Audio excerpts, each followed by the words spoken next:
Beras yang tak beres. Pasca reformasi, perhatian terhadap pertanian beras sangat lemah. Banyak infrastruktur rusak dan rantai pasok tidak jelas. Membereskan beras makin tidak mudah. Laporan terbaru menyebutkan total potensi produksi beras nasional pada Maret dan April tahun ini mencapai 8,46 juta ton. Produksi ini lebih rendah dibandingkan dengan periode yang sama pada tahun lalu. Kendati demikian, Badan Pangan Nasional optimis jumlah produksi itu akan menurunkan harga beras. Badan Pusat Statistik pada Jumat kemarin merilis potensi produksi beras pada Maret dan April tahun 2024 masing-masing sebesar 3,54 juta ton dan 4,92 juta ton.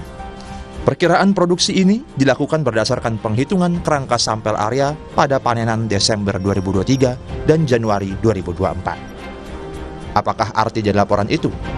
Jika hanya melihat angkanya, laporan tersebut tidak banyak bermakna selain memberitahu publik bahwa ada produksi beras sebanyak angka-angka yang tertera. Harapannya, harga turun ketika pasokan sebanyak itu masuk ke pasar.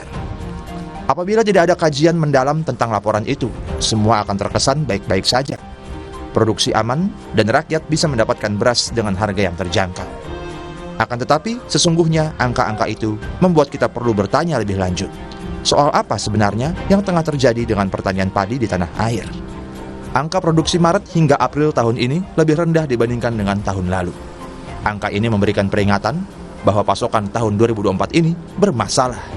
Gangguan cuaca membuat produksi menurun.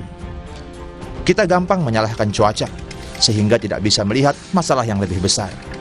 Pertanian padi sesungguhnya dalam masalah yang pelik. Kita bisa melihat berbagai tempat sedang terjadi peralihan fungsi lahan. Pemerintah daerah mudah memberikan izin penggunaan lahan untuk kegiatan non-pertanian. Tak jauh dari Jakarta, kota-kota di Jawa Barat tengah berubah. Bekasi telah menjadi kota metropolitan, padahal sekian tahun lalu masih menjadi penghasil beras.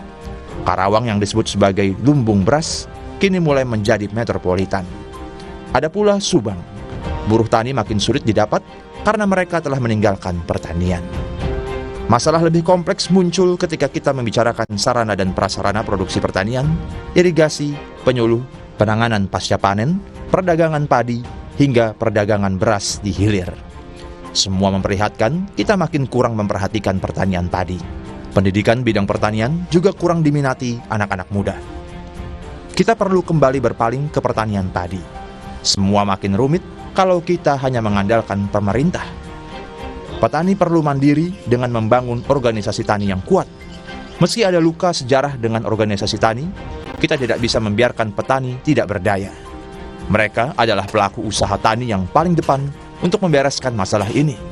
Tanpa organisasi tani yang kuat, pertanian padi lemah sehingga sendi negeri ini keropos karena tidak mandiri pangan.